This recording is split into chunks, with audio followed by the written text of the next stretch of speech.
How to fix Bluetooth cutting in Samsung Galaxy S26 Ultra. First of all, restart device. Swipe down, open quick setting panel, click on power off button icon, click on restart. Again, click on restart, restart your phone. Now go back. After that, clear Bluetooth app data.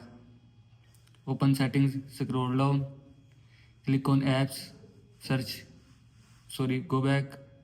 Three lines, click on three lines. Turn on show system apps. Click on OK. Search Bluetooth. Click on Bluetooth. Scroll down. Click on storage.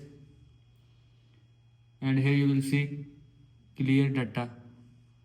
And if you want to clear data, then click on clear data. After click on clear data, Bluetooth data will be clear from your phone. Now go back. After that, software update. Open settings. Scroll down. Click on software update. Click on download and install. Here you will see install or update option.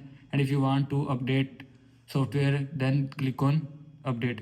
After click on update software, your phone software will be updated from your phone. This is how you can fix Bluetooth cutting in Samsung Galaxy S26 Ultra. I hope you like this video and thanks for watching this video.